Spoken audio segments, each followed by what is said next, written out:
I am joined by Robert Griffin III, James White, Field Yates Minakaims. All right, so first play we're going to look at, 2nd and 2, one of the Patriots' first offensive plays. Welcome in, everybody, to another episode of Patriots Daily. My name is Jackson Tolliver, filling in for the illustrious Michael Kadlick, who has started his new job at Sports Illustrated. Don't worry, he's still going to be here. I will just be filling in for him while he is away. I'm joined, as always, by the all-knowing football Patriots guru, Taylor Kyles. Taylor, how are you doing? I know you were at the dentist earlier, so good to see you made it through. Yeah, dude, I'm chilling. My teeth are good. They said I have nary cavities, which I was scared about my gums. Gum health is very important, everybody. Don't forget the floss, but I've been on my grind. Everything was okay. And honestly, man, I've been looking forward to this all day. We've been talking about this, having you on, because we know Mike's going to be busy with his, side hustle and everything. So I'm excited to see what you got, young man. Let's have a good show. Yeah, I've spent enough time doing all your grunt work. Now I get my time. You do it wonderfully. Appreciate it. We are powered as always by PrizePicks and GameTime. We're going to get right into it. Obviously discussing the Patriots falling to the Rams yesterday, 28-22. A lot to get into. We're going to start it off, though, with what everyone's really been kind of talking about today, which is the overall issue of coaching and some questionable decisions that Drake Maye and his staff made during yesterday's game. If you guys watched the post-game show yesterday, you may have seen this graphic that we had, which had just basically a basic little outline of everything that went wrong or was questionable. And we had some pretty interesting things to say. And Taylor, now that we've had 24 hours to sort of digest and watch the film, let's get into it. With whatever you want to start with, what do you think needed to be done differently and what made you scratch your head a little bit? Yeah, so that one up top we're going to get to last because that's where we're going to get into the actual film and the breakdowns.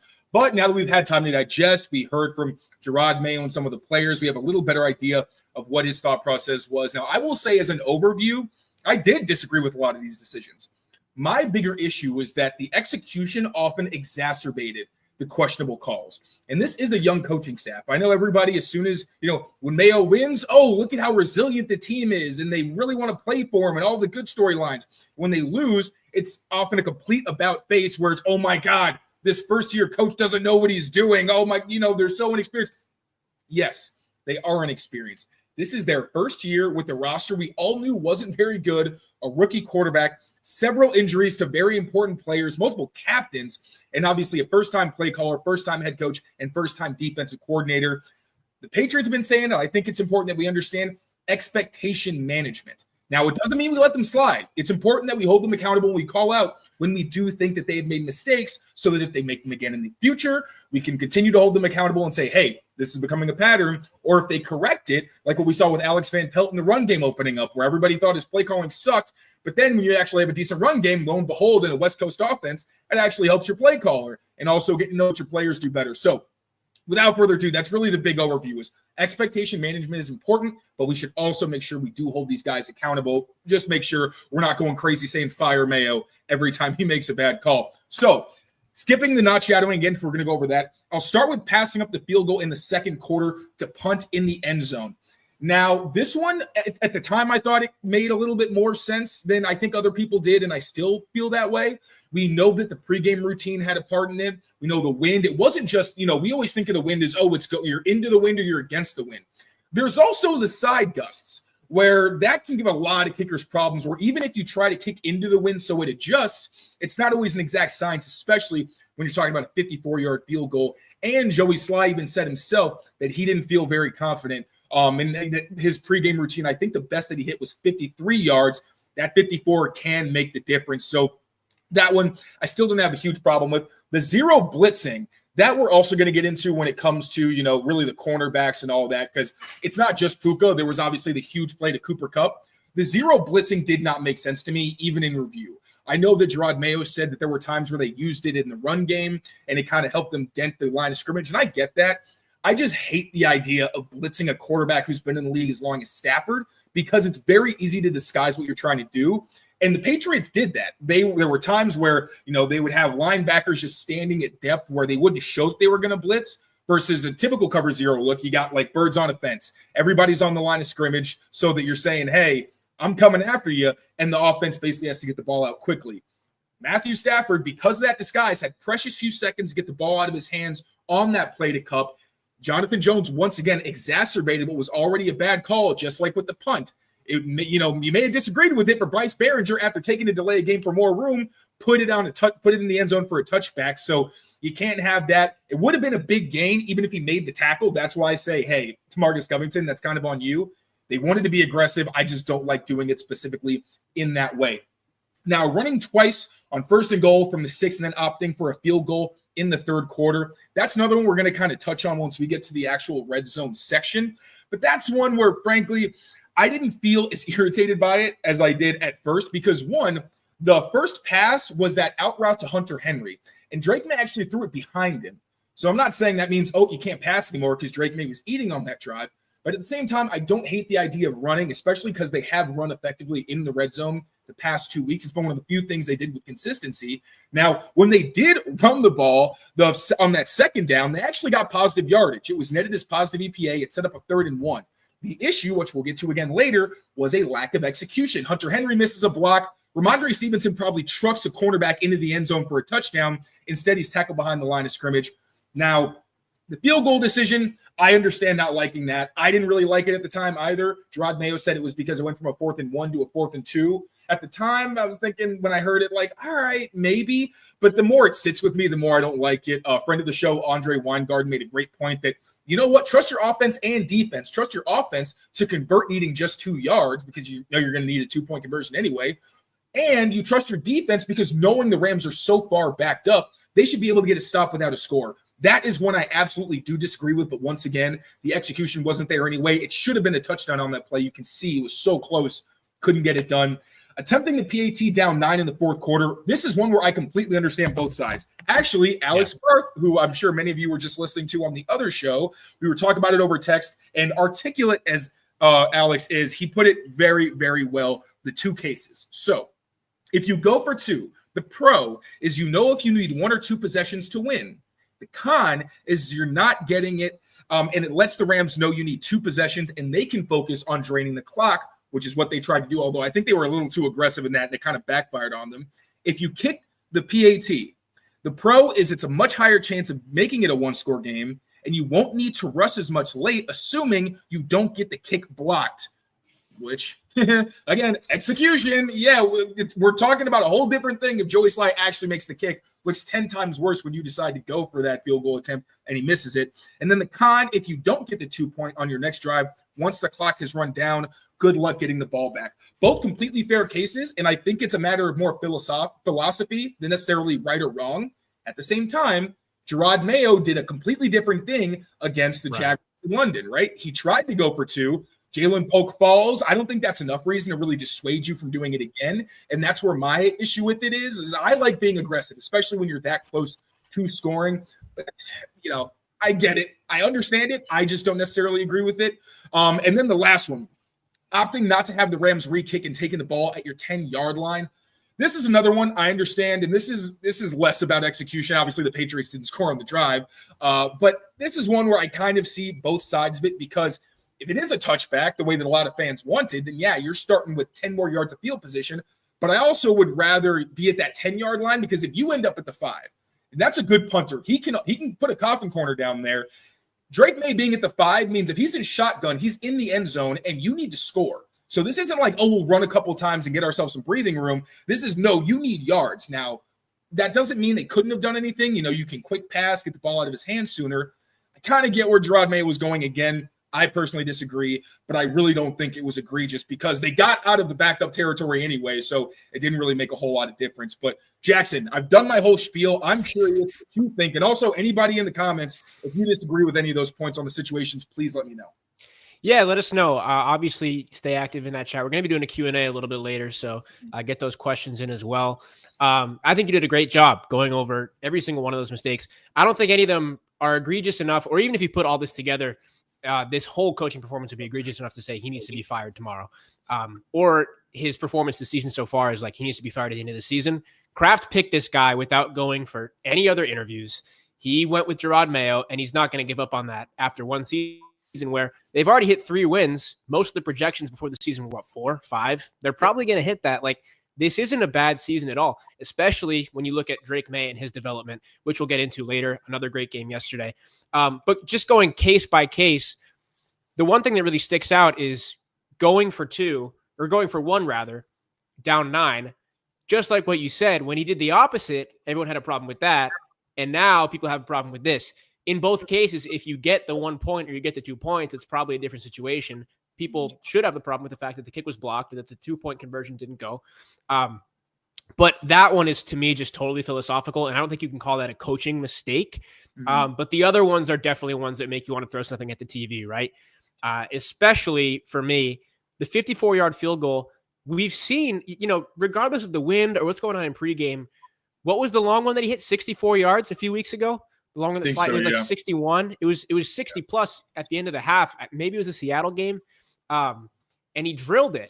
So what they essentially got, because they were on the 35-yard line, like the 37, and they end up, and then they end up giving it back on the 20. That's a 15-yard net gain. Both of which they're still in their own territory. It just didn't make much sense to me, unless you have absolute confidence that you can pin them within the 5-yard line, which they obviously didn't do. And maybe if they do, we're looking at that differently. But either way, I say let them kick it. Just but because, like, quick, to your point, like, Drake Maye has called all the specialist weapons. Like, he called Joey Sly a weapon, he called Bryce Behringer a weapon. But are you expecting that Bryce Behringer is going to coffin corner when he's got a ton of space to work with? Or do you think that Joey Sly is going to make a 54-yard field goal when in pregame you literally saw he was already struggling? That's just the question I pose there. Yeah, and if that is the case, you were there. I wasn't there yesterday, then you would know. But again, it's like, I guess you're right. You're just deciding which is more likely to happen. Are you more likely to get a 5-yard punt, or a punt within the 5 rather, or are you more likely to drill a 54-yarder? And I just think that in one case you're pinning them at the 5, but that's no guarantee that you're going to get anything, right? Because even if you pin them at the 5, they can still march down the field and score. On the other hand, you have a chance to get points, which is obviously that determines who wins the football game. So I think if you're debating one thing over the other, you also have to factor in the fact that one of these things is actively getting you points, while the other, there's no guarantee of points, even if you do pin it in the 5 and it does work out that way. So that one was really, really head scratching to me. And then the other one, when they ran it on third down, on 3rd and goal, and he just got stuffed at the line. It's like, what have we been watching for the past few weeks, Taylor? When you put the ball in Drake Maye's hands and you make Drake Maye make a play, especially in the red zone, which I think he's been great in the red zone, usually good things happen. And that one was really, really head scratching to me. The punt one, it's like, whatever, because again, like if you make him kick it again, for me, it's like when I saw the flag come down, you're immediately thinking, okay, is it roughing the punter? Is it something like that? Like something could go horribly wrong.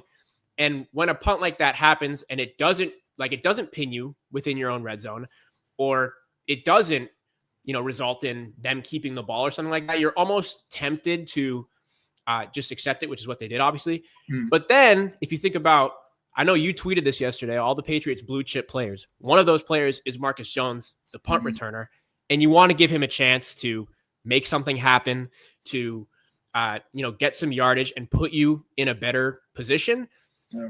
But that one I don't fault them as much for, because again, like I mentioned, it's like, okay, we can just kind of move on. You're not pinned within the 5 or pinned like right outside your own end zone, which could always happen. And you do have a chance to go and win the game, and you're giving it to your young quarterback. Obviously that didn't happen, but that one I somewhat understand. And then when it comes to the punting, I think if it were like 4th quarter, I would feel differently. Because it's like, yeah, you had a chance at points. That's where I think it's a little more dicey. It was so early in the game. It feels, and people were talking about it at the time. I'm not going to say it's revisionist history because people did have questions. I just remember at the time being like, there's so much game left. If this is the reason you lose, it's not going to be the reason you lost, right? Like, because clearly a lot of other things had to go wrong when you're talking about a 1-score game. In the red zone, I'm still kind of on the same page where I don't like the idea of going under center when you need a yard, when you have Drake Maye, who brings the threat of running, throwing, or just handing the ball off.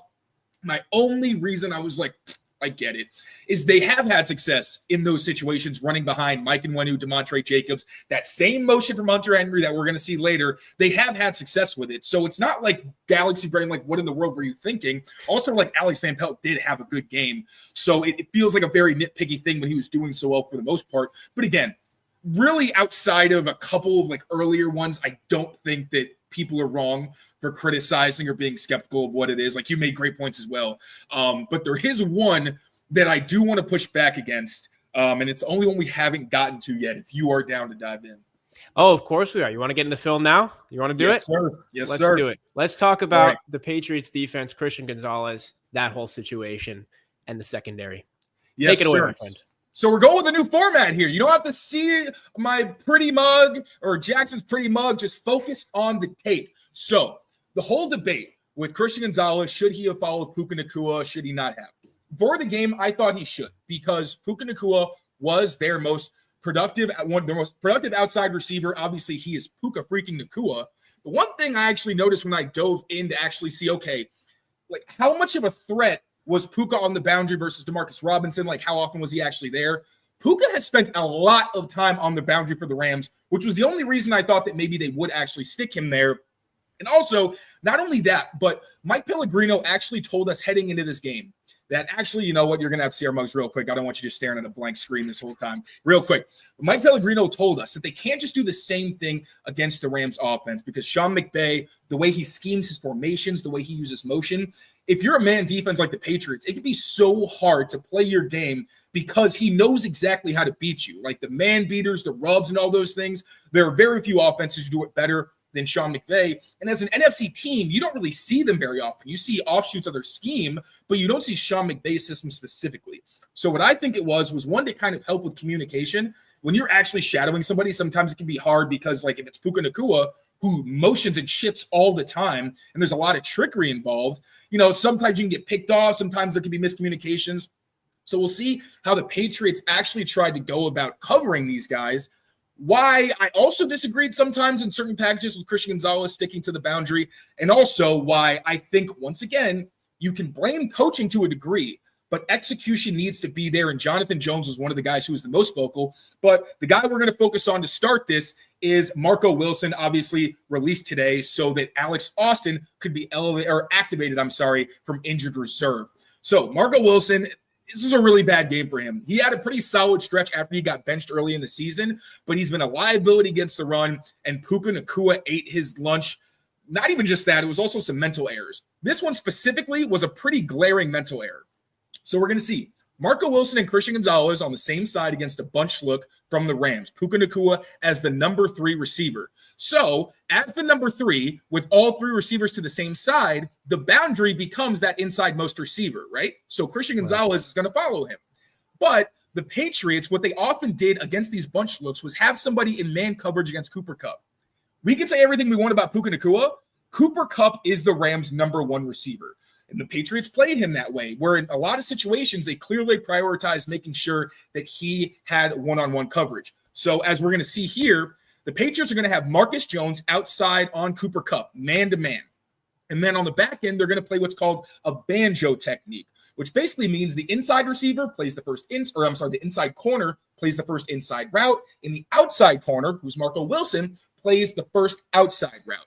And the way this route pattern is going to distribute is you're going to see Puka Nacua pretend like he's going in motion, one of the many unique kind of motions you get from the Rams, and then go right out to the flat. I think they call this zipper because of how it looks. Obviously, it kind of looks like a zipper there.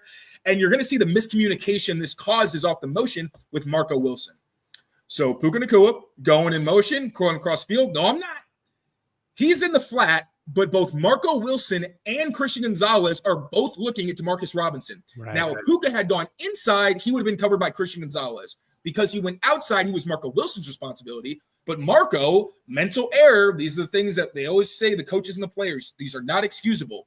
You can't have this because you are supposed to take the outside route. And he knows that because not only is Puka Nacua wide open in the flat, but Marco turns around immediately because he knows. Now, if he thinks he's supposed to be covering this route, he's going to stay on it. But he's like, oh, shit, I was supposed to take the outside guy.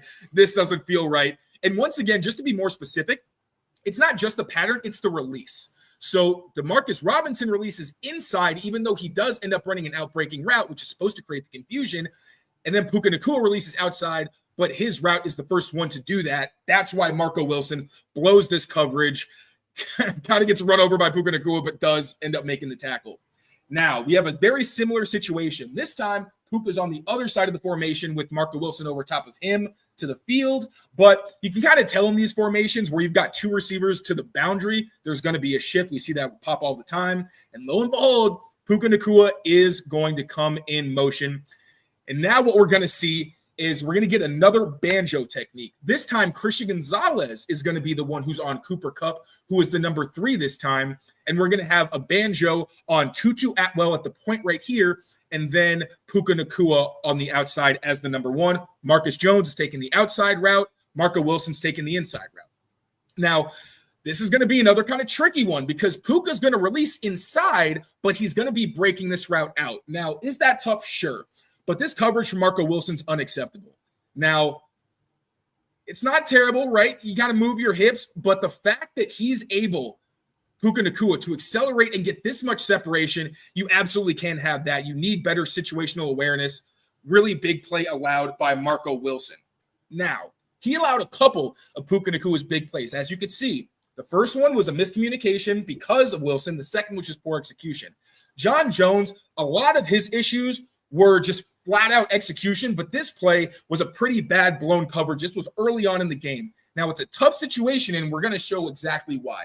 So we got Puka Nacua coming in motion, and the Patriots are in their 3 nickel base defense. So they've only got 3 corners on the field. John Jones here, Marcus Jones on the outside, Christian Gonzalez on this outside, and then Jonathan Jones, because they want to beef up against the run, they're going to have him essentially be an extra cornerback covering Puka with Kyle Duggar on the deep part of the field. Now, again, John Jones is in man-to-man coverage. Puka Nacua goes over to the boundary. And what we're going to see from him is a motion that kind of looks like what the Rams usually run, where he's going to pretend to come up to the second level and block. What he's actually going to do is go on a shallow route over the middle of the field, and that's going to completely dupe Jonathan Jones. It's a very good design, though, because when you look at it from here, it does look like a run. Kind of see this from KJ Osborne, Kendrick Bourne, Jalen Polk all the time. But he's not running a route, and Jonathan Jones doesn't realize it until it's too late. He's way in chase mode. Anthony Jennings can't get a hand on the pass. Puka breaks the tackle from Kyle Duggar, gets some more on that. So this was Jonathan Jones' worst game in years, I think, and he acknowledged he needed to be better, took full accountability. That's what you want from your veteran. But when a guy who's one of your most consistent, smartest, and most effective players struggles like this, it's going to be a bad game for the offense. So once again, we're in a base defense, but this time only 2 cornerbacks. Got Christian Gonzalez to the bottom on DeMarcus Robinson, and then we got Jonathan Jones on Puka Nacua. Now, my bigger issue is maybe the red zone defense, because this is a situation where I would like to see Christian Gonzalez on the better receiver no matter what, right? But you know what? That wasn't part of their game plan for whatever reason. You get John Jones on Puka Nacua. Now he's in man coverage, and Puka is going to shift inside another motion where it looks like a run. Again, this is something we see from the Patriots all the time on their duo concepts. But one of the things the Patriots mentioned was they really struggled on early downs. Drake Maye said that was something the offense did well. The defense really struggled. And it was so bad that if you look at positive EPA allowed, which is basically just explosiveness, no defense has allowed a higher positive EPA rate than the Patriots did in this single game, which tells you how awful it was. And it's because the Rams ran just well enough to force the Patriots to respect their play action. So once again, we get a run formation, play action pass. Now you get the run fake, and Puka does a good job looking like he's stock blocking, right? He's not getting right into his route. He looks like he's trying to block this safety, and even he thinks he's about to get blocked. Then he breaks inside. Jonathan Jones is late to flip his hips. And again, I don't want to undersell how great a route this is, but John Jones loses to his leverage outside. Can't have that. Great throw by Matthew Stafford. I want to give him credit. Great adjustment by Puka Nacua. But again, Jonathan Jones outside leverage loses against the play action pass. Can't have that. Now, that was the one, right? Yeah, this is the play. This is the play. All right. So once again, we're in a base defense, and a lot of these explosive plays from John Jones came against the Patriots base defense. Once again, you've got 3 corners on the field. All right, just 1 safety. I've liked this formation in other weeks, but this is one where you have 2 really good receivers where it can come back to bite you. Now, the Patriots, because they're in base, they're trying to defend the run. Like Drake Maye said, they ran a couple cover zeros and they worked. I think the Patriots are thinking they're going to dent the interior and maybe stop the run or, obviously get pressure on Matthew Stafford. But like I mentioned, the linebackers are at depth. So when they start coming downhill, it's going to take them a while to actually reach the backfield. So we have Christian Gonzalez against DeMarcus Robinson. Obviously, they're on the boundary. He's going to the outside most receiver. And like we saw in the first John Jones play, as the safety, he's going to be in man coverage against Cooper Kupp in the slot. Now, Cooper Kupp going to run a seam route. And Matthew Stafford actually said after the game, this was not a concept that the Rams had really been able to run this season. So it's always tough to defend concepts that you've never seen on tape. Because usually when you run cover zero, you're expecting the ball to come out quick. And this was a great play for Matthew Stafford. So I'm going to run the play, back of his drop. Now, Matthew Stafford is throwing this ball before Cooper Kupp, who's trying to just get on John Jones's toes before he gets to his break. He isn't even on John Jones's toes yet. Incredible anticipation for Matthew Stafford. Now, Cooper does get on John Jones's hip, he gets on his toes. John is trying to undercut this and bat it away, makes a diving attempt, which if you make it, great, awesome. If you don't, you're screwed. Right. And as a veteran, Bill Belichick may have benched Jonathan Jones for doing this. He would always preach. If you don't have anyone behind you, you cannot try to go for the ball because if you do and you can't make the tackle, it's a touchdown. That's exactly what we see. Another great throw from Matthew Stafford. Can't give him enough credit. Amazing throw, but Jonathan Jones, the mental error there, you absolutely cannot have that. Now, I've talked about the bad, right? Again, it comes down to execution where maybe the coaching call isn't good, where I don't love that Jonathan Jones was against Puka Nacua in the red zone. I don't necessarily love that they were using those base looks that kind of put John Jones into difficult positions. But the wily veteran he is, John Jones, for the umpteenth time in his career, did finish on a high note and gave the Patriots a chance to win the game despite the struggles he had throughout. So you got Jonathan Jones one-on-one on Puka. Puka's going to shift outside. He loves this motion. Now, John Jones is in man coverage. See how hard he's playing the inside leverage? Yep. That's because Marcus Jones had allowed a 3rd down conversion earlier on this drive on a slant route. So John Jones is saying, nah, trucker, you're not running a slant on me. I'm ready for it. I'm taking it away with my alignment. But Sean McVay is 1 step ahead, and Puka Nacua is actually running a double move to get vertical. So you're going to see him get into his route. You see him slow down, try to dupe John Jones. He's not falling for it. Gets in the receiver's hip as the ball's there. Great job getting his head around and making a play. Hyped up. Really, really great job by him finishing after what was, of course, a very tough outing. So, in summary, could the game plan have been better at times? Absolutely. If you're just shadowing your receivers for the entire game, that can make it easier on you when it comes to those specific situations where I don't love this matchup. But the Patriots have said this, and I also believe it. They trust all of their corners. Like Marcus Jones had good reps against Cooper Kupp. John Jones, like we saw, also had some good reps. It's a battle. And it's very hard to play a team with 2 great receivers and a top 8 quarterback, right? So we need to keep that context into perspective. Coaching could be better, but the execution is at the end of the day what matters the most. Coach need to put you in good positions to win, but if you have an opportunity to make a play or prevent a play, you got to do it. Right, and that's exactly why Marco Wilson was cut, for the exact reason you just said. It's all about the execution, and you can talk about the coaching all you want, but at the end of the day, you got 2 guys that are, Cooper Kupp's already, obviously, he's been one of the best wide receivers in the game for the past few years. Puka Nacua, rising star, just a 2nd year. He's super big, super physical. So at the end of the day, sometimes it's just you got outplayed. And I think the defense, like through the first 3 quarters, got outplayed. The 4th quarter, they did well. Obviously, gave him a chance to win the game. You mentioned that route where Jonathan Jones came back and was able to make that stop against Puka. So I think some of it is on coaching, and you can point to areas that they could have been better. But at the end of the day, this is just a remarkable team. And I don't think they've played up to their potential at all with all the injuries that they've had. But when you have those 3 guys, 4 guys really, because Kyron Williams as well, who was still good in this game. He was. When you have those 4 offensive weapons in Stafford, Kupp, Nacua, and Kyron Williams, it's going to be tough to beat regardless. Real quick before we move on, we want to tell you about our friends over at PrizePicks, first ever PrizePicks read, Taylor. Can you believe it? I'm so excited. PrizePicks is the best place to get real money sports action with over 10 million members and billions of dollars in awarded winnings. PrizePicks has made daily fantasy sports accessible to all. You just pick more or less on at least 2 players for a shot to win up to 100 times your cash. Run your game all season long on PrizePicks. You guys hit yesterday or no? I don't remember. I did. I don't think Mike did. It's always Mike, isn't it? It's always Mike. You can now win up to 100 extra money on PrizePicks as little as 4 correct picks. Sign up today. Get $50 instantly when you play $5. PrizePicks also offers weekly promotions that can lead to big payouts like Taco Tuesday. Each Tuesday, PrizePicks discounts select player projections up to 25% to provide even more value for your lineups. Celtics fans, if you're watching tomorrow night's game against Cleveland, I would take the more on everything that has to do with Evan Mobley and Jared Allen because the Celtics have absolutely no rim protection, and it's going to be a huge, huge problem.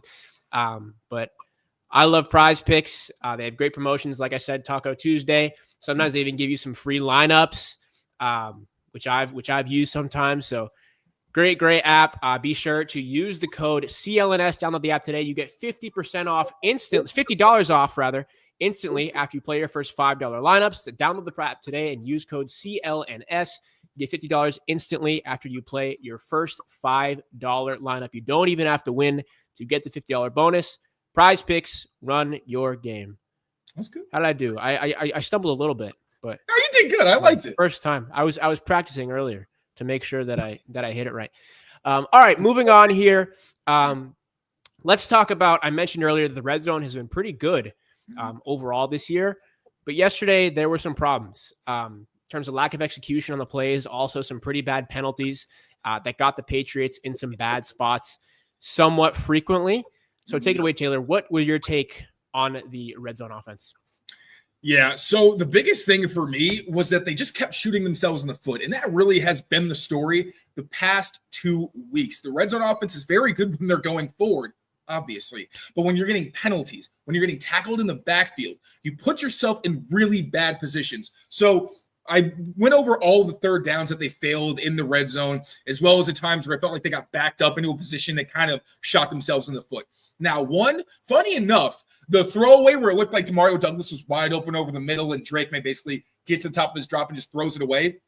That was the first time outside of the opponent's 5-yard line, so like almost a goal line situation, that Drake Maye had ever seen cover 0 in his career. You know, a very young career, obviously, but pretty interesting considering 0 is a pretty popular concept throughout the league these days. But he hadn't seen it before. There weren't enough blockers to get the guy who was coming downhill at him. I thought he might have come off to Mario Douglas a little quickly, but that's not really what I'm putting on the rookie. So, yes, they weren't able to score a touchdown on that drive. But you know what? It's early in the game. That was the second quarter. Was before halftime. You don't love to see that, but at the same time, at least you get points on the board. Now, what upset me more, Ben Brown has a false start. It actually seemed like noise was an issue. There were 2 plays where players kind of made it seem like they couldn't hear. Ben Brown. I saw Drake Maye do that at one point.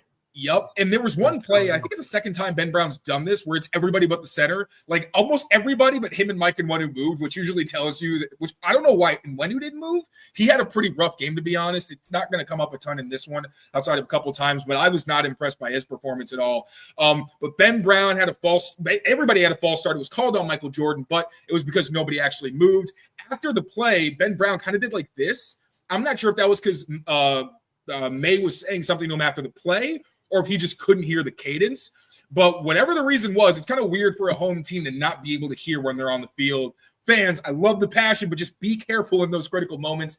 Hunter Henry missed 2 critical blocks. There was one where he goes on his usual shift across the formation, but he wasn't able to get Roseboom, which is one of the coolest names I've ever heard, by the way, 56 on the Rams. Wasn't able to get him on the edge. Linebacker got right around him and stopped Ramondre Stevenson short of the end zone. This is actually, I think this is a play.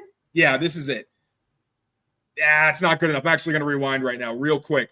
So you can see Hunter Henry comes in motion. He's trying to block Roseboom right here. Roseboom gets right around him, makes that contact.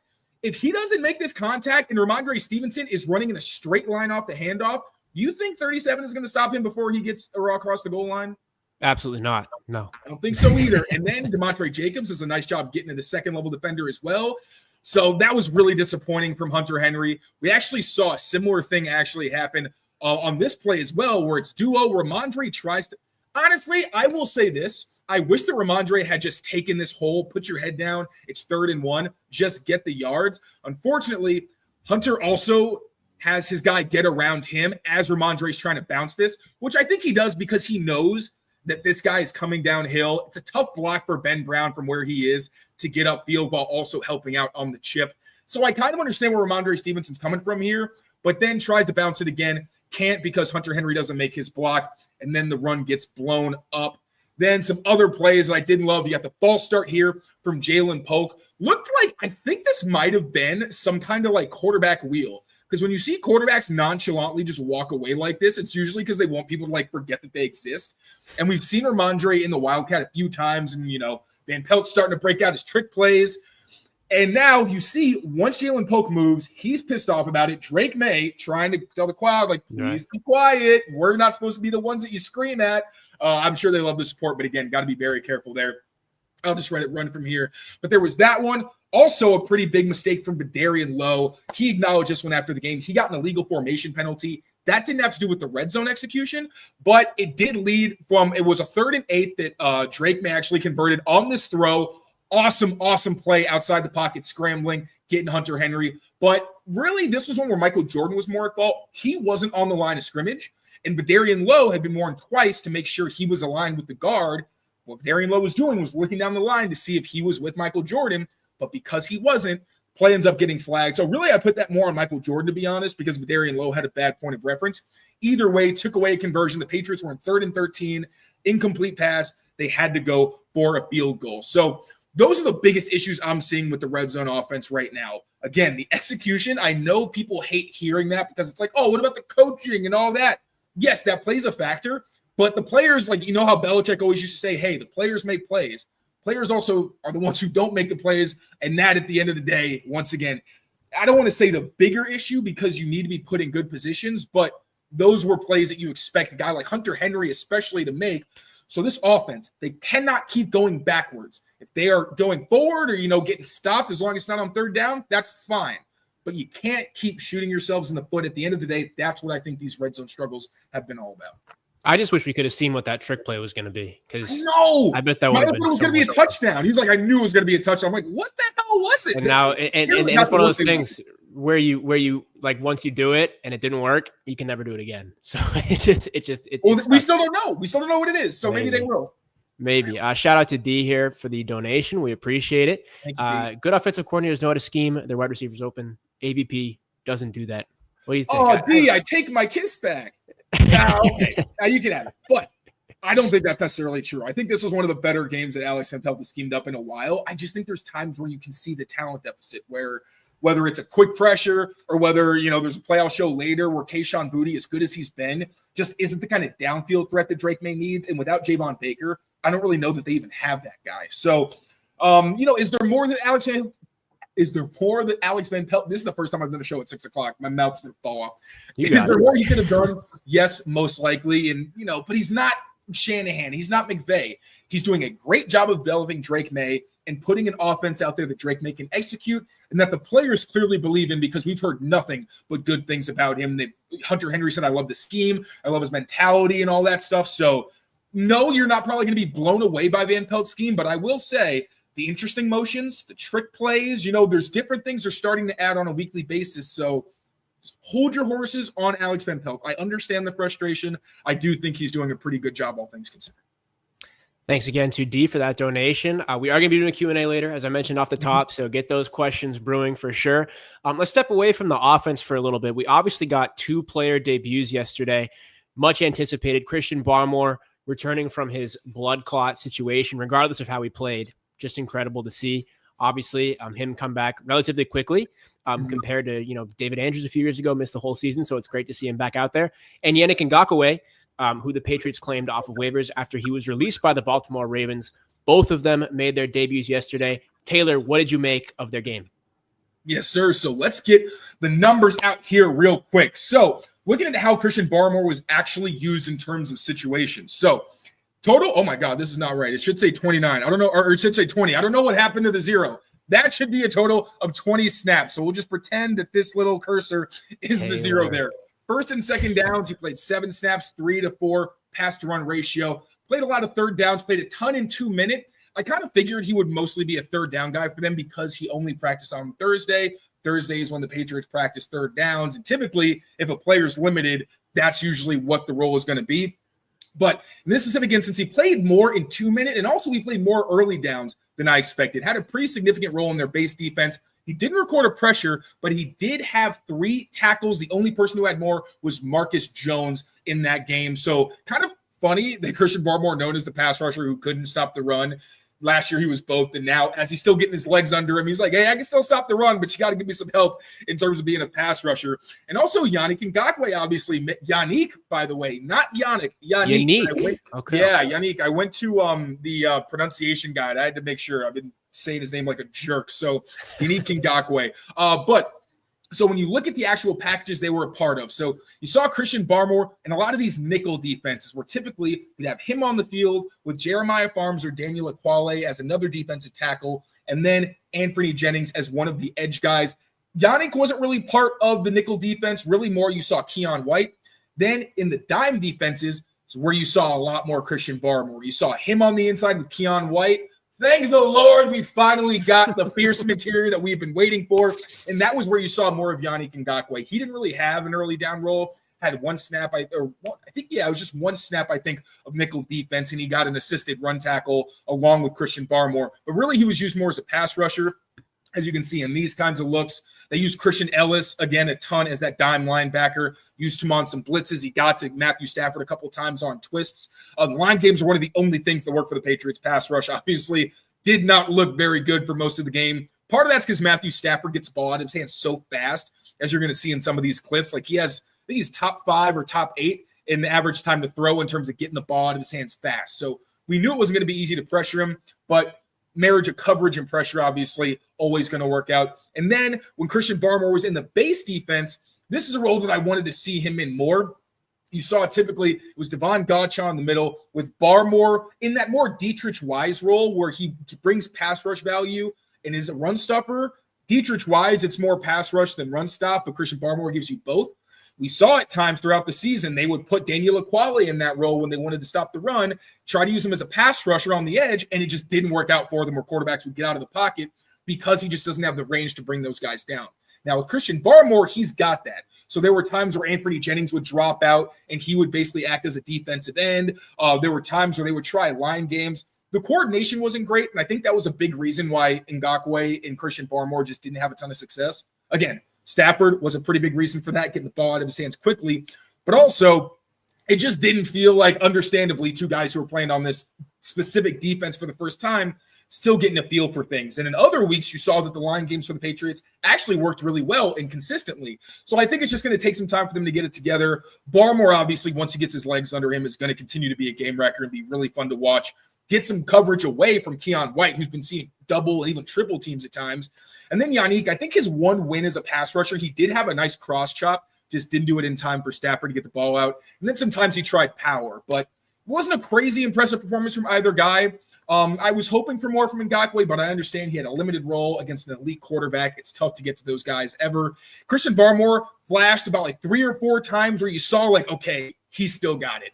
But again, he's still trying to like obviously work his way back from the blood clots, get in football shape. There was a time where there's this one move he loves where it's kind of like you slap a guy. It's supposed to be you slap him in the arm and then you rip underneath. It's from Deacon Jones? Deacon Jones. It was his go-to rush. Now, back in the day, what they would do instead of hitting the arm was hit you in the head. Literally, he would just clobber guys in the head so they would kind of get dazed, and then he's like, all right, now I'm going to throw you. Barmore accidentally did hit somebody in the head, and he ended up missing the arm, which stopped his rush. But again, that was how those guys were used. Barmore was used in every different type of situation, in base, nickel, and dime. So as always, with Barmore being the kind of player he is, expect him to be a big part of the defense. Then Yannick Ngakoue, we actually heard from Mayo, he's expected to have a bigger role moving forward. So I think he and Dietrich Wise are probably going to rotate. Like you can see, he's more of a defensive end than an outside linebacker who stands up. So I think those guys are probably going to rotate on early downs, but just nice to get more depth on the defensive line. You can never have enough. And you got 2 quality veterans who are smart football players, very diverse in their skill sets. And we'll see what happens, as they get more comfortable in the scheme and guys get more comfortable around them as well. Without a doubt, yeah. Excited to see those two continue to work. Obviously, I mean, the run defense is going to be tremendously boosted by both of those guys, which has been a struggle for the Patriots at some points throughout this season. Let's take another break. Let me tell you guys really quick about GameTime tickets. Now, if you are looking to go to the next Patriots game, next week's in Miami, right? Hard Rock? Yes, sir. I'll be there too. Taylor will be there. Amit will be there. Both of you guys are going to be down there, so that'll be pretty amazing. Might be a tough ticket. Dolphins are looking a little bit better coming off that win against the Raiders. Now they have everybody back. If you want to go, make sure to use GameTime. GameTime is a service that I've been using before I even started working at CLNS Media. It gives you the great prices, lowest price guaranteed. Tickets will drop as game time approaches. And sometimes I would just go outside TD Garden before I got to go, with media credentials, watch them drop. And then I would go in when I found a price that worked for me. GameTime has a new feature called GameTime Picks, which makes getting tickets to see your favorite teams play live even easier. GameTime Picks filters out the fluff to show you only incredible deals on great seats, so you don't have to waste time searching through thousands of tickets. They don't just do sports; they do concerts and events as well. I went to Leon Bridges a couple weeks ago. Ooh, how was that? It was a wonderful show, and they have very flexible customer service. I, being an idiot, bought the wrong night, and they switched the night for me. Right? Hey, there we go. Right then and there. They have some great features. Best price on great seats, seat views before you buy, lowest price guaranteed, event cancellation protection, et cetera, et cetera. And the lowest price guaranteed, like I said, if you can somehow find a ticket that is cheaper, they will credit you 110% of the difference. Take the guesswork out of buying tickets with GameTime. Download the GameTime app, create an account, and use code CLNS for $20 off your first purchase. Terms apply. Again, create an account and redeem code CLNS for $20 off. Download GameTime today. What time is it? It's game time. Moving on here, let's get into some Drake Maye talk specifically, and then we will open it up to you guys for some questions. Taylor, what do you have on the rookie superstar quarterback? Yeah, so we all know Drake Maye is a crazy athlete, right? This is one of the few shows where I'm not going to highlight those crazy scramble plays and everything. Yeah, he did have some, but a big reason that I'm not going to highlight them is I thought the bigger takeaway from this game was that Drake Maye isn't just a gunslinger. He's not just a young guy who can beat you with scrambles. If you look at the Patriots' production, especially in the passing game, a lot of it has been on scrambles where Drake Maye has been like the best quarterback in the NFL. But what he was able to do against the Rams, kind of like Matthew Stafford to a degree, to be honest, where he took what the defense gave him, he got the ball out of his hands in a timely manner against a very good pass rush for the most part, and had one of the best statistical outings of his young career in the process. So let's look at the stats real quick. Get rid of this. Oh, thank you, Jackson. All right, so passing, the quickest average time to throw for Drake Maye in any game this season, his shortest average depth of target. I wasn't expecting that, to be honest. I thought he was going to air it out against this Rams secondary, but also, like when I was talking with Bart during our preview show, this is not a front that's very easy to hold the ball against. So and also when they tried their play action, Rams did a pretty good job of actually smothering it. So even still, he had the second highest accuracy rate, just obviously like throws that hit you in stride, or at least within the receiver's frame and away from the defender. It was his second best game as a Patriot. Highest adjusted completion percentage, that basically just accounts for drops. Second highest passer rating, but his highest PFF passing grade. And while it was his first start without a big-time throw is basically just anything that's typically a deep throw, like 20 yards. It's not a big-time throw if the guy's wide open and you just like throw it wherever and he's just able to get it. If it's tight coverage, that's considered typically a big-time thrower if you throw the guy open. He didn't have any. I think he was robbed because there's one throw I'm going to highlight where I think he probably should have gotten one and the receiver just didn't really help him out.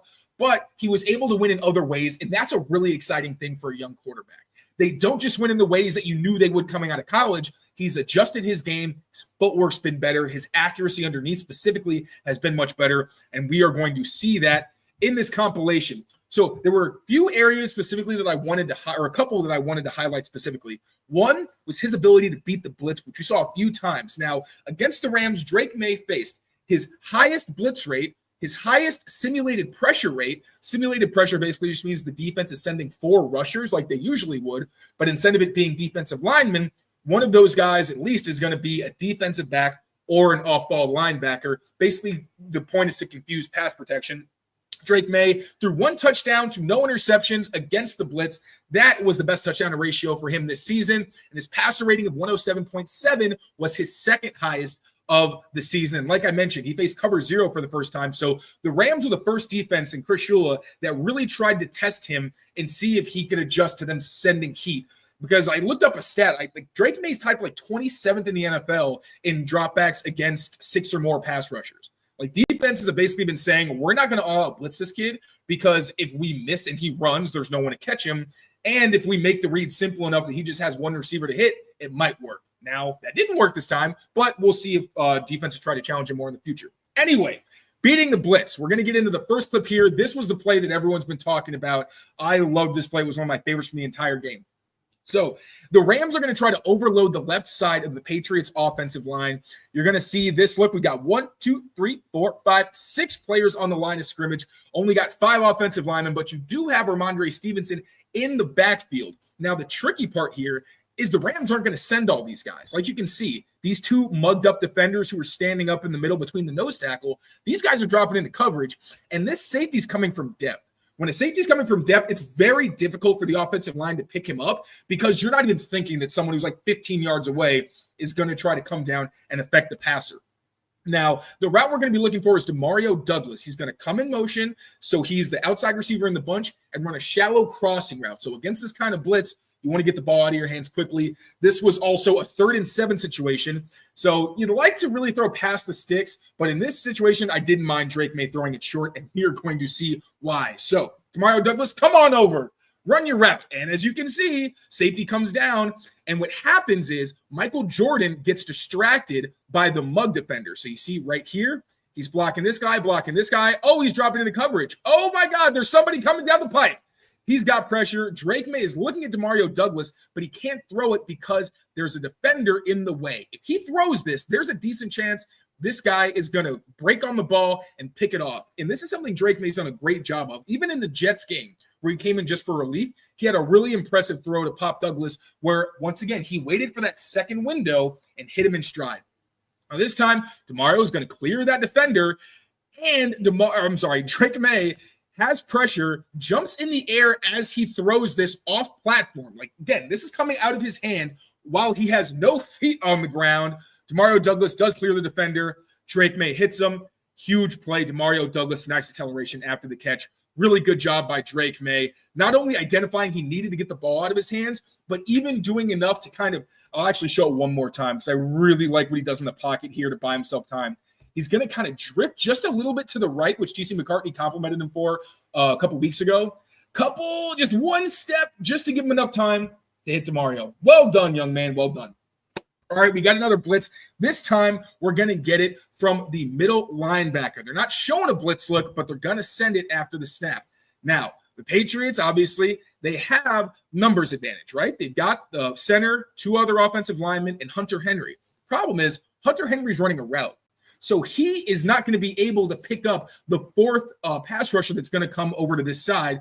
Drake Maye is going to see right once he gets the snap that this middle linebacker is coming, and he knows he's hot because what basically hot means is you don't have anybody to pick up the blitzer, so there needs to be somewhere on the field where you can throw the ball and not get yourself killed. And that guy is backside, good old Kayshon Boutte running a slant, gets open. Drake Maye, quick decision, hits Kayshon Boutte in stride, first down. Again, really impressive identification from Drake Maye there. Now, sometimes the Rams blitzed, but the Patriots weren't able to pick it up. Now, Ramondre Stevenson is one of the best pass-blocking running backs in the entire NFL, but even the best are going to take their L's, and we're going to see that here. When this linebacker blitzes, and Ramondre Stevenson tries to pick him up. So play fake here from Drake Maye. Now, he's got Hunter Henry wide open on this out-breaking route. He can throw this, but he also sees that Kayshon Boutte has stacked his defender and is going to get open down the field. And Drake Maye, aggressive as always, said, you know what? I'm going to go for the throw. Let's see what we can get deep downfield. Now, Ramondre Stevenson, I don't want to say he loses fully, but gets enough of his guy to slow him down, not enough to stop the rush. Drake Maye, another throw where his feet are not on the ground. Ridiculous heave all the way downfield, puts this to Kayshon Boutte's upfield shoulder. That's the only place you really can put this, right? I don't really love the way that Kayshon Boutte judges the ball. I think the defender may have kept him from going up with two hands. Isn't able to get that. Kayshon Boutte is like 5'11". You don't really expect him to make those plays consistently. But a crazy example, again, of Drake Maye saying, hey, I have the arm strength to make these throws that like Mac Jones is never even going to consider making in his life. Unreal. Offense, Mac, I hope you have a bit of a bounce back or whatever. I know you're going through some tough times, but an incredible display of that arm talent from Drake Maye. All right, now, anticipation. Now, we've seen the blitz recognition, his ability to say, hey, you got pressure. I know where to go with the ball. He also did a great job identifying when he needed to get the ball out to best give his receivers a chance and also to put the defense in compromising positions. So here we're going to get kind of like a posty kind of route here from Kendrick Bourne. But the key is we're going to watch these two defenders because they are going to be the reason that this void even opens up. And it's a great job from Drake Maye recognizing he has that opening. So quick motion from Pop. You're going to get that flat route from Rondre Stevenson. Both of the defenders end up looking towards him and vacating this space over the middle. Kendrick Bourne is about to break. Drake Maye sees that they've vacated the area and says, I'm firing this right to my guy. Does just that, puts it right on Kendrick Bourne's body for the touchdown. Great comeback performance from Kendrick Bourne, and that was really the first bit. I actually think he had a big catch before that, but that was one of the first really big sparks. Now, was that a no look, Taylor? That pass? Oh, you want to look again? Was it a no look? So I thought that last night. I'm honestly not sure enough to say it definitively here. Because I remember you texted me that it was a no look. Yeah. Yeah, I thought, to be fair, that was like midnight, and sometimes my brain starts to go at that point. It's usually when I'm like, you know what, I'll get my stuff that I need for tomorrow and just watch early in the morning because I get really stupid at that time. But it does seem like, look where his foot is pointed. Right. It's pointed kind of upfield, and Ramondre is running a rail route. It's hard to see where exactly his eyes are, but the way that these defenders react, I did think that part of it was his eyes. I'm not 100% sure, but either way, good job identifying that there was a void in the coverage and being able to exploit it the way he did. But yeah, I'm not quite as confident as I was at midnight. It's still an insane throw, though. It's still an insane throw. It's still a great find. And this was another one. Now, this is a really impressive anticipation throw to Hunter Henry, facing off coverage. I'm just going to run this one. It's pretty straightforward. Drake Maye, top of his drop. Again, look at his feet here. That base, that's what we've been wanting from him for so long. So often he has that narrow base that he can't actually throw from. Really good job here.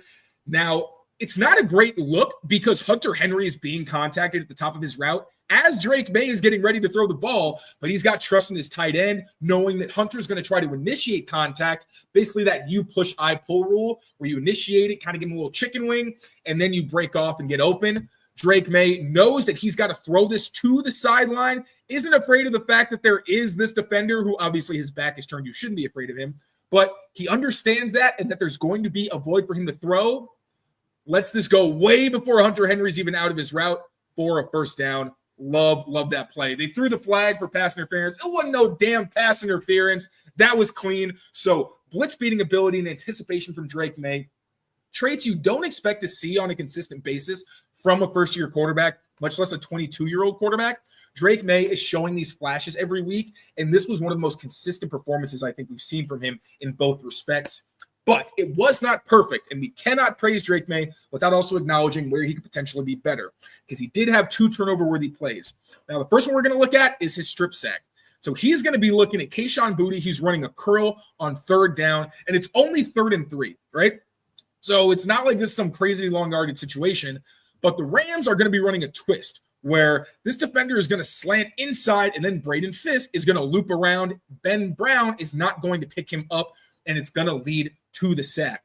Now, Drake Maye gets the ball. He's ready to let this go, right? He's already in his throwing motion, and Kayshon Boutte isn't out of his route, but like I mentioned, the anticipation, I would expect Drake Maye to let this go and trust his receiver to make the play, with the defender, as we can see, not looking at the ball. But instead, the pressure does get there, and I'm not sure why he doesn't let it go. He keeps holding on to the ball, which allows it to come out. And this is like such a ticky-tack small kind of thing. But like, look at this. You see his arm coming down, but he's not letting the ball go.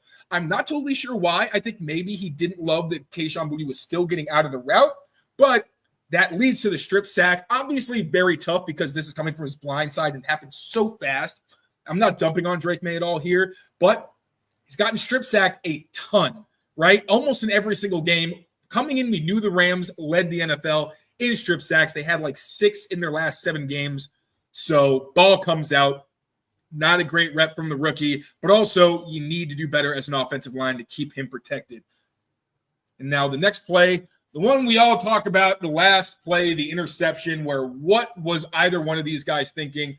Drake Maye said that Demario Douglas was right. Demario Douglas said it was miscommunication on both sides. Frankly, I don't know for a fact who was right and who was wrong, but I do know that Drake Maye, I don't even think this ball was catchable. We're going to see why.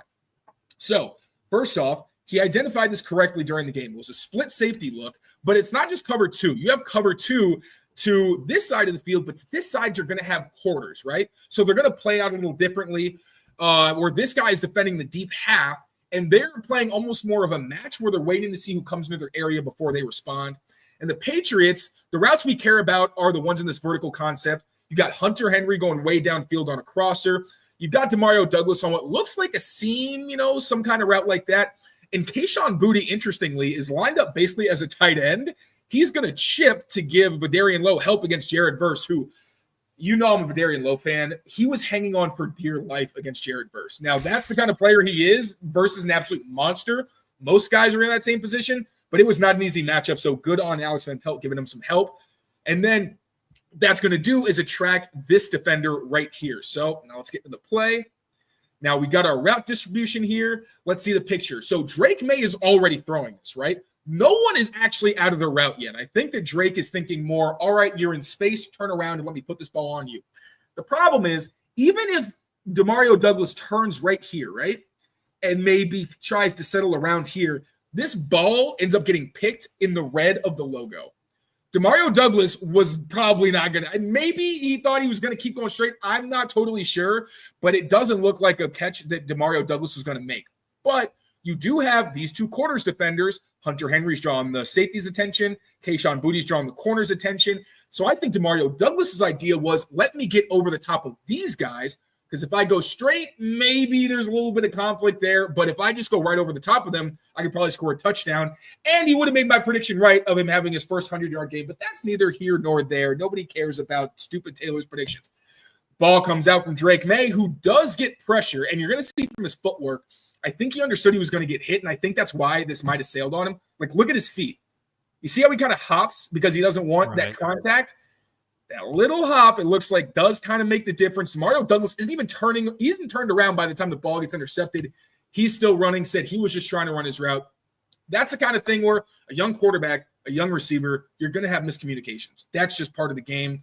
They'll talk about it. They'll figure it out. Hopefully somewhere down the line we can say, oh, my God, it's the same thing, and they made it work, and that would be awesome. And again, Drake Maye got to hit down on the turnovers. Those are 2 plays where you expect him to improve moving forward, so not totally stressed about those. What I am excited about, though, is his ability to identify blitzes, get to different type of routes and hot reads, and then on top of that, show the anticipation and the confidence to throw when his receivers haven't declared themselves open. You see so many college quarterbacks, even Caleb Williams right now sometimes, will be hesitant to throw before the receiver's break is done. Drake Maye is not in that category. Wildly impressive stuff last week from the rookie. We have just seen him improve week after week, and going back to, the OTAs, like, it has just been remarkable to watch this kid's growth. And the only way to go is up from here. And the turnovers are a problem, but that's what everyone says about Josh Allen too. And he's considered to be a top 2 quarterback as well. And I see the comparisons. I really do. I think they're both so similar in terms of their play style. And I just can't wait for next year to see what Drake Maye looks like with another offseason behind him. And they get those draft pieces figured out. Maybe have a good free agency. Maybe little T. Higgins? Yeah, maybe. Fingers crossed. But I'm excited to see what he can bring for the rest of the season and next year as well. We'll take a few questions here just to wrap things up. So be sure to drop those in the comments. First one that I see here.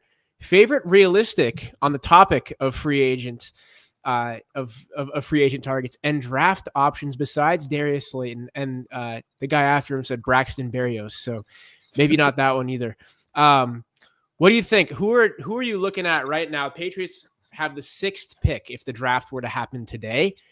Where are you at in terms of that situation? And who are some guys that you would want to see them pick up in free agency? So I'm actually trying to find a good list with some players.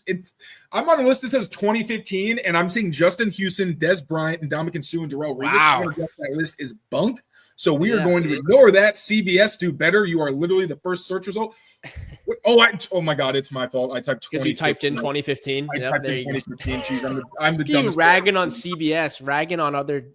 I'm sorry, CBS.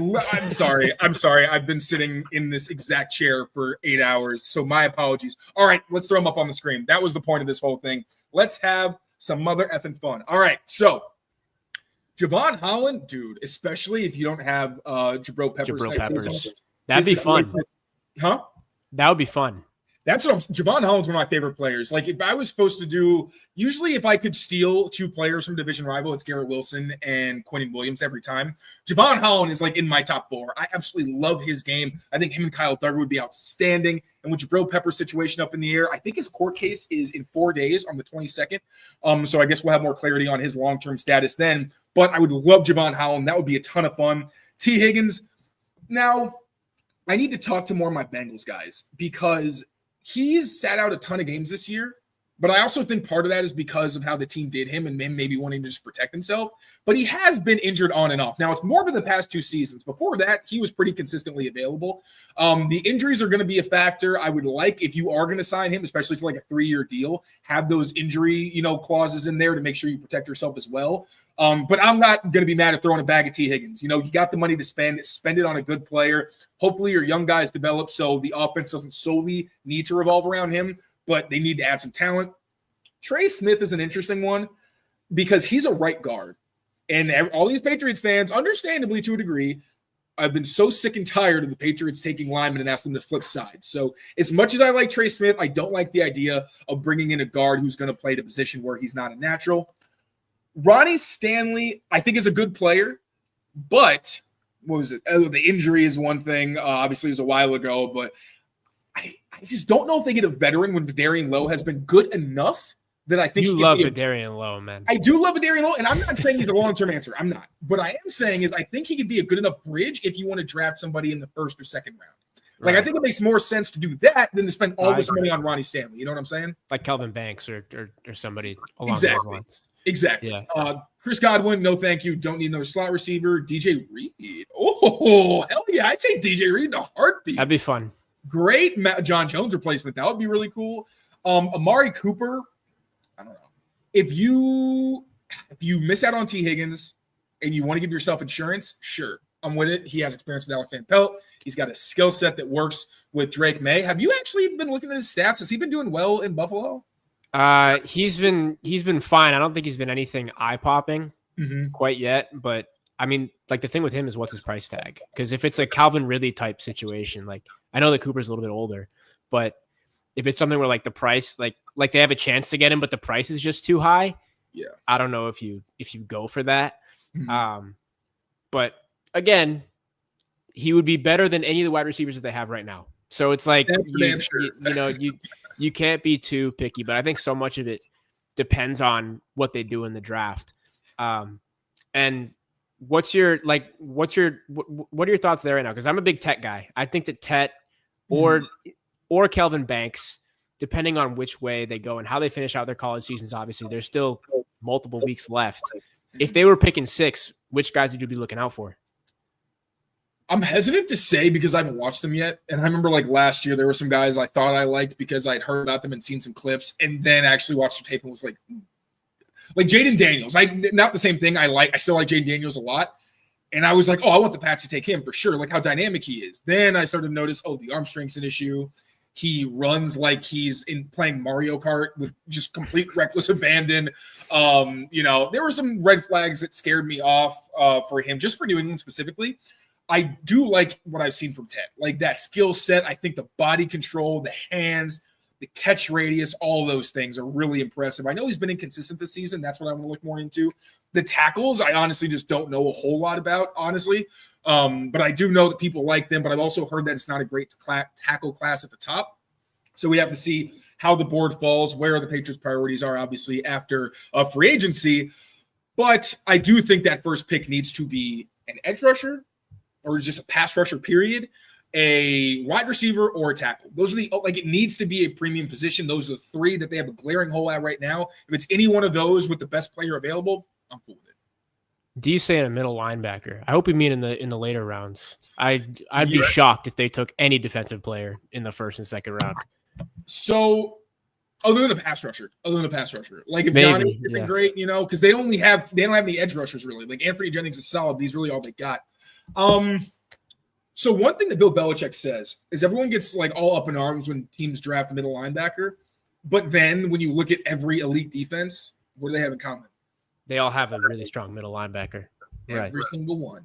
Because you're in the middle of everything. You're a communicator. You can make up for failures in other parts of the field. I'm not saying they should choose one that early because I think they have way too many other needs. And you got Jawan Bentley still under contract, Jelani Tavai still under contract. You got Christian Ellis potentially. I think he's a restricted free agent, so he's most likely going to come back. Sione Takitaki has a multi-year deal. So I don't think that drafting one outside of, like you said, the late rounds should be a thing. But if you can get yourself a little Jawan Bentley in the fifth, have at it. I'm cool with that. You get yourself some depth. For sure. I saw one up here that I wanted to talk about because it has to do with the offensive play calling. Do you think it's an issue with play design or play calling? Are they still running plays that were designed for Jacoby Brissett when now you have Drake Maye under center? It's funny when we get these questions when I feel like it's been pretty unanimous that Alex Van Pelt has done well the past 2 weeks. So I just don't really know where these are coming from. In the past, I mean, it's so hard. It's so hard because like there are times where like routes are too close, right? The spacing's kind of off. But when you look at it, usually at least one of the receivers in that area is a rookie. So I think the lack of talent overall and the inexperience has a ton to do with why sometimes the play designs don't look very good. Now, there's times like against the Jets where Alex Van Pelt made the egregious decision of running the same naked bootleg twice and getting Jacoby Brissett killed both times. And he took full accountability. He was like, yeah, that was not cool. I got to be better. But in terms of like play calling, there's little things like I don't like going under center in some short yardage situations. There are some situations where, at the end of the halves, they've been aggressive, and I'm just like, your offense is not good. What in the world are you thinking? There was, like, again, the 3rd and 1 before halftime 2 or 3 weeks ago where they tried to run from under center, and just my two pet peeves combined, and I'm just like, ugh, this stinks. For the most part, I really don't have an issue with Van Pelt's play calling. When the run game works and he can, like, play to his strengths, I think they're good. There's not a lot of offense coordinators in the league where you can make them one-dimensional and they'll look good, much less a guy who's new at calling plays. So really, I'm fine with Van Pelt. I don't think either is egregiously bad. Not enough for me to say, play calling is worse. I think there's spurts where, like neither one is perfect, but I think both are good enough where I'm not saying, well, Alex Van Pelt is what's wrong with this offense. I think if he gets more talent, I think we could see this offense look significantly better than it does now. I think Van Pelt has sort of saved his job recently. Mm-hmm. I mean, I think he's become kind of the scapegoat for the Patriots offense. And I think some of his play calling has been pretty bad, but I think he's done a fine job, especially these last couple of weeks. Do you think the Patriots' number 1 pick in 2025, which will be top 5, attempt Cincy to let Chase go? Not a chance. No. Not a chance. Jamar Chase is not going anywhere. Understand, Jamar Chase is one of the ultra rare, like shiny Mewtwo rare, where he is not only like one of the most productive players in football, he's also a 99th percentile athlete. Understand that. A 99th percentile athlete at wide receiver. He literally does not have any glaring flaws. Since T. Higgins is one thing. He gets injured sometimes. They already have a number 1. Basically, they're just like, they have a wealth of riches. They're not ever. Jamar Chase, he's just untouchable. He's playing with Joe Burrow until he retires, in my humble opinion. Yeah, I mean, it would be great to see, but I think your better hope is that they draft somebody that can become a Jamar Chase adjacent. But even that is going to be really difficult. Did he end up signing an extension or no? There's no Jamar Chase in this class. No, did he end up signing an extension? I don't even remember. I don't remember how that whole saga ended. If he signed it, if he signed an extension, or if he just ended up just saying like we'll work on it later. I think he just said we're going to work on it later. Yeah, they broke down. So maybe if they have a huge falling out and the Bengals like end up missing the playoffs, which they probably will. And also these wide receiver contracts with the things with the team, sometimes they do fall through. as stingy and cheap as the Bengals can be, I just don't think Mike Brown is frankly dumb enough to let Jamar Chase walk out of the door. I don't care how much money he asks for. If he wants to be the highest paid player in the league, okay. That's fine. Yeah, agreed. We'll take a couple more here. Mayo being a defensive coach, how concerned should we be with the defense struggling more than the offense? There's been injuries and small signs of progression, but that is something to worry about for the future, or just going to change the experience? That's actually an interesting question. And I don't know if there's a way to know for sure. What do you think? There is, and that's why these coaching things for me, like, one, I've never coached, and a lot of this stuff, like, I'm learning, like, I watched Bill Belichick for most of my football life, so I didn't really ever have to question the decision making. Like, sometimes you're thinking, oh, he's not being aggressive or whatever. A lot of these things are new for me, which, I would think for a new head coach, a lot of these things are new as well as a new defensive coordinator. Now, Mayo is not like a D'Amico Ryans, where he's like calling plays and he's hyper involved in the defense. He wants to be a CEO type, like Dan Campbell. He wants to be the guy who is at the macro level, can do all that, big picture stuff, and then let his coordinators do their jobs. Bill Belichick did that. Now, obviously, he's not the same person. I don't obviously, it's a slippery slope of a comparison, but whenever the Patriots are doing their best, everybody praised Bill Belichick for letting them do their thing.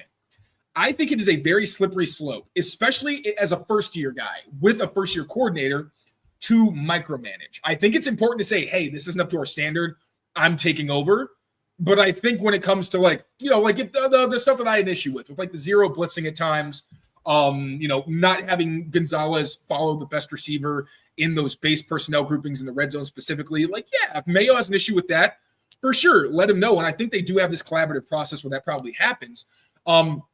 But I would say the defensive struggles, one, I would just like to see this group at full strength. They have so many inexperienced players. Now, then at the same time, you got like John Jones having bad games as well. Like sometimes your veterans are the ones letting you down, and that's definitely tough. But you don't really know. Like sometimes players just have bad games. Sometimes it is scheme. But I think it's not in terms of discipline, and I think they do need to continue to grow. I think it's more into Marcus Covington, but he's also learning. And he was a hot defensive coaching commodity as well. So I think you just give him a year. I know people are saying that's a low bar, but like I think the bar was low because if you look at the roster and the situation, like nobody was expecting much. So yeah, I don't want to say what it necessarily is as a warning sign for the future, but it's something we should definitely look out for, and hopefully they finish strong. That's the biggest thing. Like that's the standard that Drake Maye set. Like the last month of the season, tough competition, but you need to be competitive and you need to start to finish at least a couple games or figure out your kinks, and then next season, once you get more talent on board, because everybody wants to play with Drake Maye, get some more draft picks in here, hopefully then you start to see things begin to come together. Also, when the coaches can do their own self-reflection and improve on their rookie campaigns. Yeah, I agree with you. I think it's much too early. And I also think people are understanding, like, in preseason, if I were to ask you who's the best player on the Patriots, who would you have said? Either Matthew Judon, Christian Barmore, or Jabril Peppers. Judon's gone. And Gonzo as well, right? But I think, and 3 out of those 4 guys are not playing for the team anymore. So not only are you losing Bill Belichick, who's one of the best defensive coaches, if not the best defensive head coach ever, you're also losing Jabril Peppers. You're losing Judon, who they traded, and you lost Barmore for, the majority of the season so far, except this last game where he was really limited involvement and is still getting some legs under him. And Jawan Bentley, people undersell how big of a loss Jawan Bentley is as well. Led the team in tackles for the past 3 years.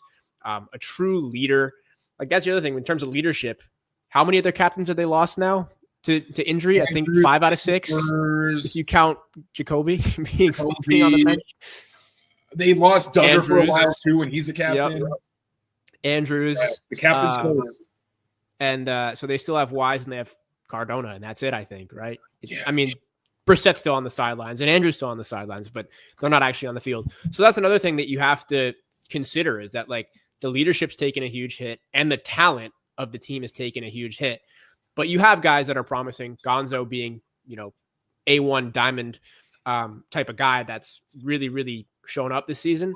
And you have pieces to build on. I agree with you. I'd like to see next season them just return fully healthy, because we knew they weren't going to be fully healthy since July when they announced the Christian Barmore the Christian Barmore solution. I think we're going to wrap it up there, guys. Thank you so much, as always, for tuning in and dropping your questions. We appreciate it. We are powered, as always, by PrizePicks and GameTime. Be sure to check out those two services. Use code CLNS. I am Jackson Tolliver. He is Taylor Kyles. Let me see if I can get the outro right. Take care of yourselves. Take care of each other. Is there any more that I missed, or is that? And we'll see you next time. And we'll see you next time. There you go, thanks, everybody, so much again. And we will see you when we see you. Peace.